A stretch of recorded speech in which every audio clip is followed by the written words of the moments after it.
अस्सलाम वालेकुम स्टूडेंट्स, कैसे हैं आप लोग। उम्मीद करता हूँ खैरियत से होंगे। हम लोग फर्स्ट ईयर बायोलॉजी का चैप्टर 13 पढ़ रहे हैं, गैसियस एक्सचेंज।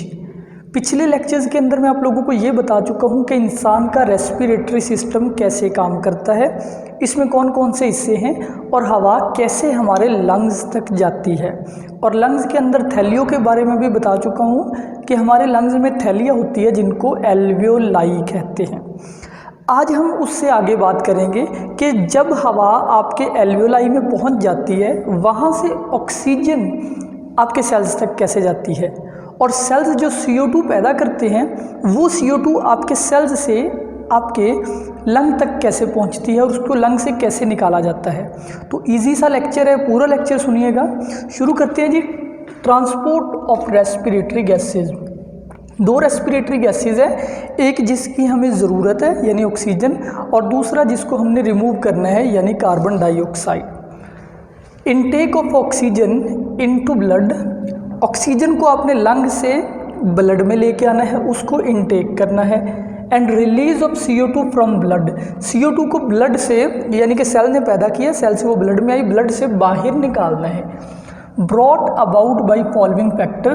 तो ये 3 फैक्टर है जिनकी वजह से ऑक्सीजन आपके लंग्स से ब्लड में आएगी और CO2 आपके ब्लड में से लंग्स में चली जाएगी और लंग्स से फिर अल्टीमेटली बाहर चली जाएगी। पहले फैक्टर का नाम है difference in partial pressure. Partial pressure पहले क्या होता है?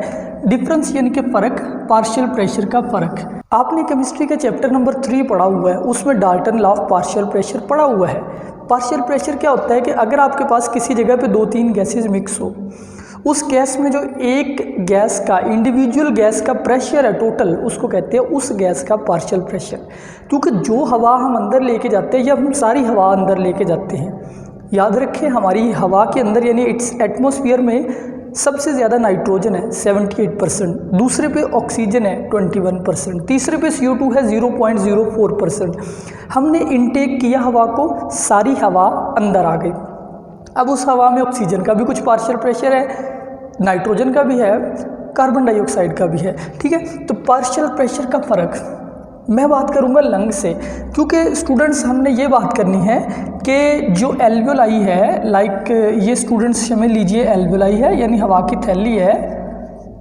एल्वियोलाई से हवा ने यानी ऑक्सीजन ने जाना होता है कहाँ? ये आपकी ब्लड कैपिलरी है इसमें। तो कैसे जाएगी?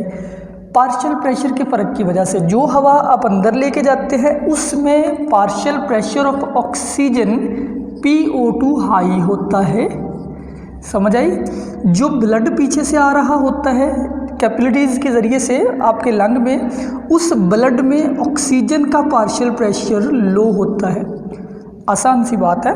Partial pressure of oxygen is high in your lung, जो हवा आप अंदर लेके गए, और partial pressure in of oxygen in blood is low, क्योंकि आपके लंग्स की तरफ डीऑक्सीजनेटेड ब्लड भेजा जाता है जिस ब्लड में ऑक्सीजन का प्रेशर कम होता है ताकि वो ब्लड ऑक्सीजन लेके आए। तो ऑटोमेटिकली क्या होगा?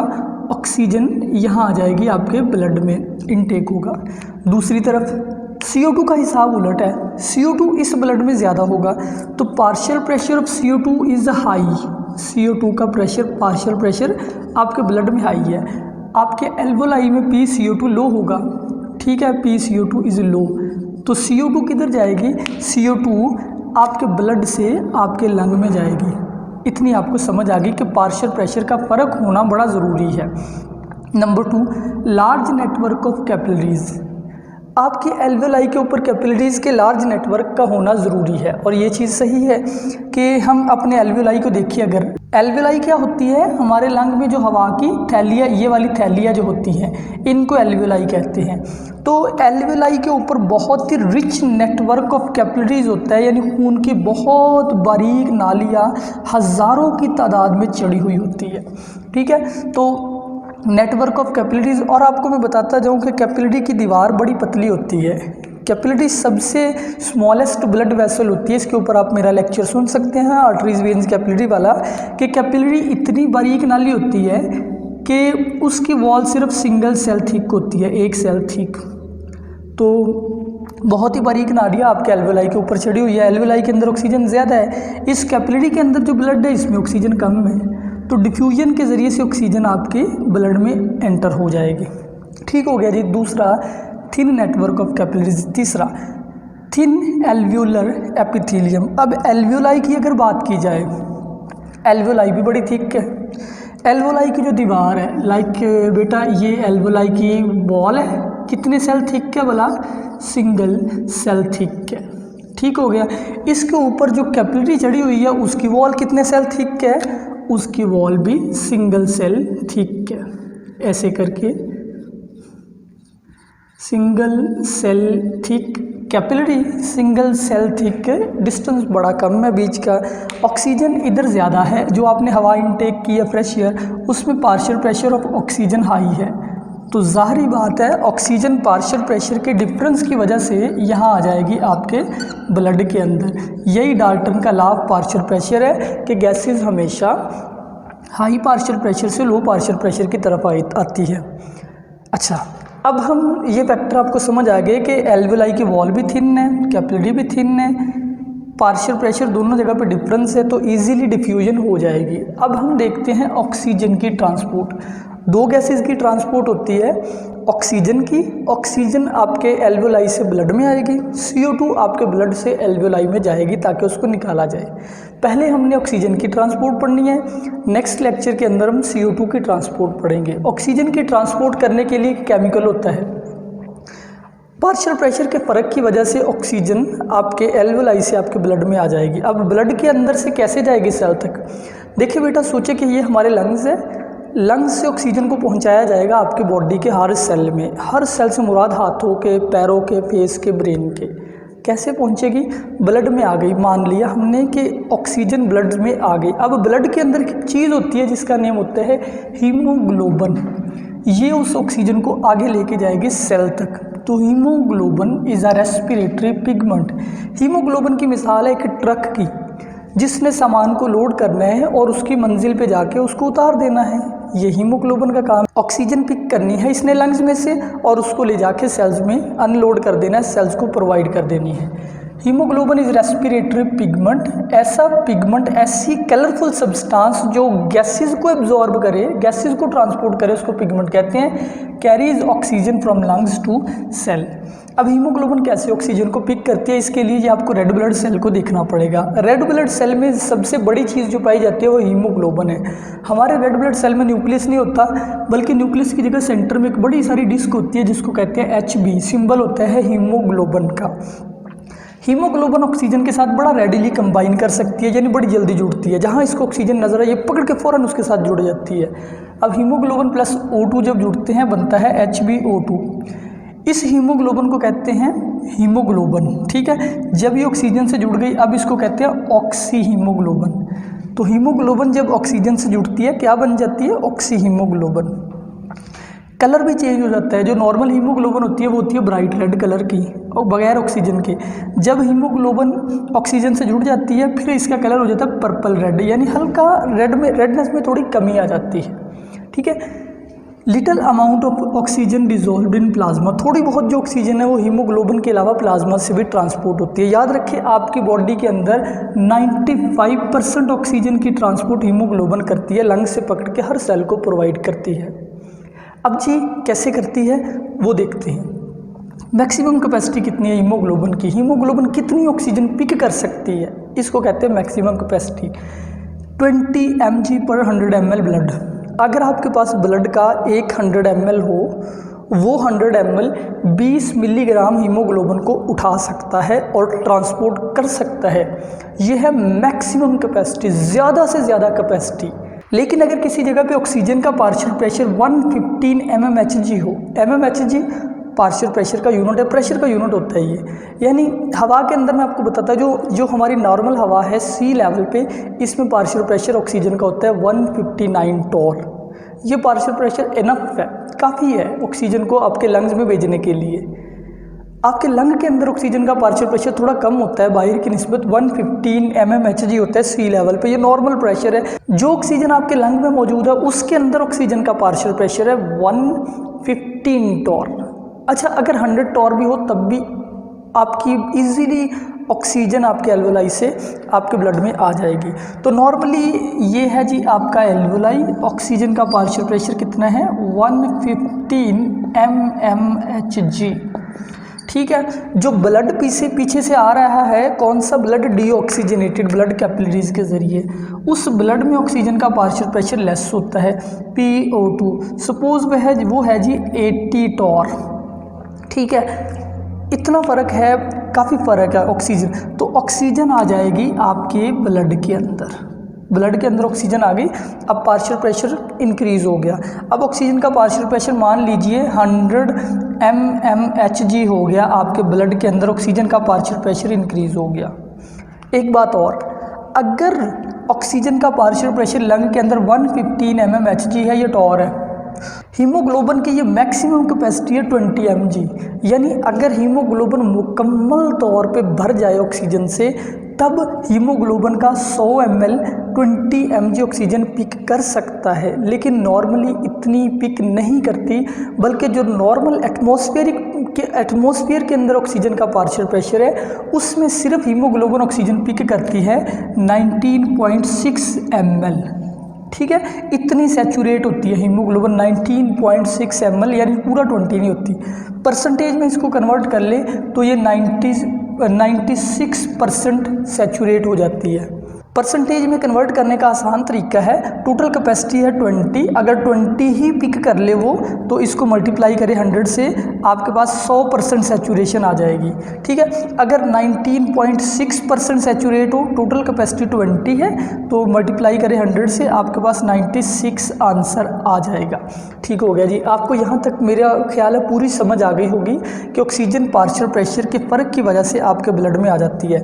अगर 115 से पार्शियल प्रेशर ज़्यादा हो, तब भी ऑक्सीजन आपके ब्लड में आ जाएगी। लेकिन अगर किसी जगह पे ऑक्सीजन का पार्शियल प्रेशर लेस देन 100 है आपके ब्लड में, तब ऑक्सीजन आपके ब्लड में बड़ी कम जाएगी। तब जो हीमोग्लोबिन की सैचुरेशन है वो इतनी भी नहीं होगी, इससे भी लेस होगी। अगर पार्शियल प्रेशर 115 से अबव है, उसका कोई इशू नहीं है, ऑक्सीजन आपके ब्लड में चली जाएगी पूरी। तो इसीलिए आप माउंट एवरेस्ट के ऊपर चले जाए ना, वहाँ आप सांस नहीं ले सकते।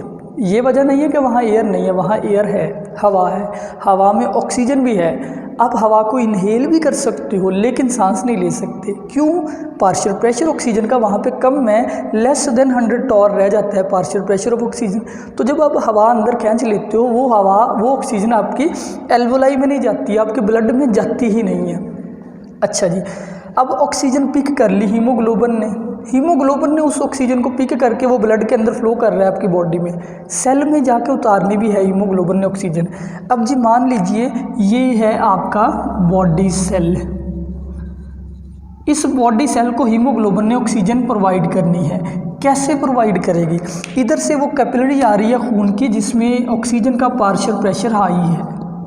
ठीक है, कितना है मैंने बताया 100 mmHg पार्शियल प्रेशर है, क्योंकि हीमोग्लोबिन ने ऑक्सीजन को पिक किया हुआ है, partial pressure of oxygen high है। आपके बॉडी सेल में पार्शियल प्रेशर ऑफ ऑक्सीजन काफ़ी लो होता है, PO2 कितना होता है, सिर्फ 60 mmHg, फ़र्क है काफ़ी ज़्यादा। तो यहाँ पे हीमोग्लोबिन ऑटोमेटिकली ऑक्सीजन को उतार देगी और ऑक्सीजन दे देगी सेल को। लो जी, ऑक्सीजन सेल को मिल गई। यही चीज़ हमें चाहिए होती है कि हीमोग्लोबिन पहले ऑक्सीजन को पिक करे जब पार्शियल प्रेशर ज़्यादा हो, ऐसे, और बाद के अंदर हीमोग्लोबिन दोबारा डिसोसिएट हो जाए, यानी टूट जाए। यहाँ पे आके हीमोग्लोबिन टूटी है, मैं बताता जाऊँ यहाँ पे कैसे टूटी है। पीछे से जो हीमोग्लोबिन आ रही थी वो थी HbO2, यहाँ पे आके वो टूट गई Hb, और उसमें से जो ऑक्सीजन है वो निकल के सेल में चली गई, और ये जो Hb है ये वापस दोबारा लंग में जाएगी, वहाँ से ऑक्सीजन लेके आएगी। और हीमोग्लोबिन का पार्शियल प्रेशर यहाँ पे थोड़ा हाई है और सेल में 60 टॉर है, यानी कि लो है, इसलिए ऑक्सीजन लिबरेट कर दी गई हीमोग्लोबिन से। तो ये मैकेनिज्म है ऑक्सीजन की ट्रांसपोर्ट का।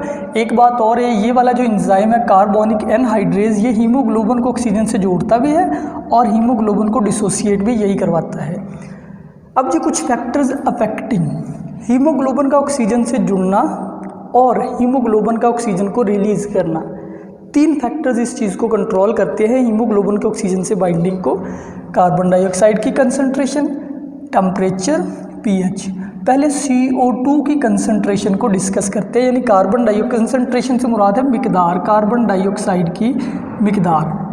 अच्छा बेटा फर्ज करें ये एक बॉडी सेल है, ये कर रहा है सेलुलर रेस्पिरेशन। क्या कर रहा है? Cellular respiration. सेलुलर रेस्पिरेशन के नतीजे में ये क्या पैदा कर रहा होगा? CO2। ठीक है, अब इस सेल को ये काम ज़्यादा कर रहा है, ये नॉर्मल सेलों से ज़्यादा काम कर रहा है, तो CO2 भी ज़्यादा ही पैदा कर रहा होगा, काफ़ी ज़्यादा CO2 रिलीज़ कर रहा है। तो इस सेल के इर्द गिर्द CO2 का जो कंसंट्रेशन है वो काफ़ी ज़्यादा है। इस सेल को ऑक्सीजन भी ज़्यादा चाहिए, काम ज़्यादा कर रहा है ना, तो ऑटोमेटिकली जो यहाँ से ब्लड वेसल गुजरेगी वो ब्लड वेसल ऑक्सीजन भी इसको ज़्यादा प्रोवाइड करेगी, यानी हीमोग्लोबिन यहाँ ज़्यादा डिसोसिएट होगी। जो पीछे से HbO2 आ रहा है वो ज़्यादा ऑक्सीजन यहाँ पे रिलीज़ करेगी और बाकी क्या बच जाएगा? बाकी सिर्फ Hb रह जाएगी जब हीमोग्लोबिन ऑक्सीजन उतार देगी। तो हमें पता चला कि अगर CO2 की कंसंट्रेशन हाई है वहाँ पे हीमोग्लोबिन जल्दी टूट जाती है। ठीक है, तो मैंने ये बड़े आसान सी आपके लिए कर दी है कि HbO2 की डिसोसिएशन यानी टूट जाना, HbO2 का टूट कर ऑक्सीजन रिलीज़ करना CO2 की कंसंट्रेशन के डायरेक्टली प्रोपोर्शनल है। ये डायरेक्टली प्रोपोर्शनल है, यानी CO2 ज़्यादा है तो हीमोग्लोबिन ऑक्सीजन भी वहाँ पे ज़्यादा सप्लाई करेगी। CO2 किसी जगह पे लेस है तो हीमोग्लोबिन कम वहाँ पे ऑक्सीजन प्रोवाइड करेगी, यानी टूटेगी नहीं, ब्रेकडाउन नहीं होगी, जैसे कि हमारे स्केलेटल मसल में होता है। यानी अगर हम ज़्यादा काम कर रहे हैं, कोई एक्सरसाइज कर रहे हैं, हमारे मसल ज़्यादा काम कर रहे हैं, दे प्रोड्यूस मोर CO2, इनको मोर ऑक्सीजन चाहिए, तो हीमोग्लोबिन वहाँ पे ऑटोमेटिकली ज़्यादा ऑक्सीजन को लाएगी, डाल देगी वहाँ पे ऑक्सीजन को। दूसरी चीज़ है टेम्परेचर।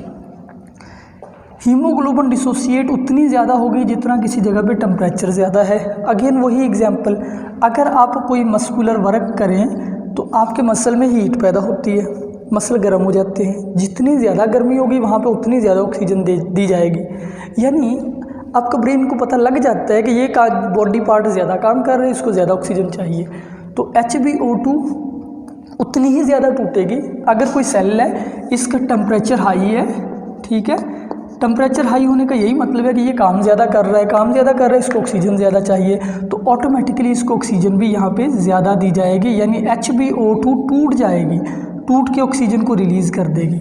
ठीक हो गया। आखिरी फैक्टर है जी pH। pH क्या होता है? किसी जगह पे हाइड्रोजन आयंस की कंसंट्रेशन।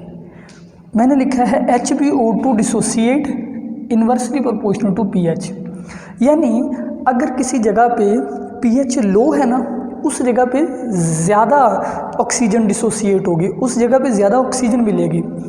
मिसाल के तौर पे अगेन इमेजिन करते हैं, ये एक सेल है, इसमें pH है लो pH, ठीक है, तो लो pH का मतलब क्या हुआ? लो pH का मतलब है मोर OH।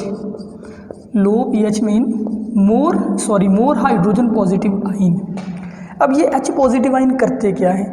ये दरअसल हीमोग्लोबिन के साथ जुड़ जाते हैं, ये Hb है, H पॉजिटिव आइन हीमोग्लोबिन से अटैच हो जाते हैं, और जब ये H पॉजिटिव आइन हीमोग्लोबिन से अटैच होते हैं, ये हीमोग्लोबिन को ऑक्सीजन के साथ जुड़ने नहीं देते। इसलिए अगर कोई HbO2 यानी ऑक्सी हीमोग्लोबिन यहाँ पे आए, यहाँ पे pH लो हो तो उसकी ऑक्सीजन रिलीज़ हो जाएगी। ठीक है, तो लो pH जितनी होगी लो pH उतना HbO2 ज़्यादा डिसोसिएट होगा। इसी बात को आप यूँ भी कह सकते हैं कि किसी जगह पे अगर pH हाई है तो उस जगह पे हीमोग्लोबिन ऑक्सीजन से बाइंड ज़्यादा करेगी। सो मोर pH मीन लेस हाइड्रोजन आइन, और लेस हाइड्रोजन का मतलब होगा हीमोग्लोबिन ज़्यादा ऑक्सीजन से जुड़ेगी, रिलीज़ ऑक्सीजन को कम करेगी। तीनों फैक्टर दोबारा बता रहा हूँ, CO2 किसी जगह पे ज़्यादा हो, हीमोग्लोबिन वहाँ पे ज़्यादा ऑक्सीजन छोड़ देती है, लिबरेट कर देती है। टेम्परेचर ज़्यादा हो, वहाँ पे भी हीमोग्लोबिन ज़्यादा ऑक्सीजन को रिलीज़ करती है, और हीमोग्लोबिन की अपनी ऑक्सीजन बाइंडिंग कैपेसिटी कम हो जाती है। pH जितनी लो हो, हीमोग्लोबिन की ऑक्सीजन बाइंडिंग कैपेसिटी उतनी ही कम हो जाती है। तो स्टूडेंट्स, ये था आज का लेक्चर। आज के लेक्चर में हमने रेस्पिरेटरी गैसेस की ट्रांसपोर्ट का कॉन्सेप्ट समझा है, हमने ऑक्सीजन की ट्रांसपोर्ट समझी है, और हमने हीमोग्लोबिन से ऑक्सीजन रिलीज़ होने का प्रोसेस भी समझा है। अगर कोई क्वेश्चन है वो मुझसे कर लीजिए। अपना बहुत सारा ख्याल रखिए। अल्लाह हाफिज़।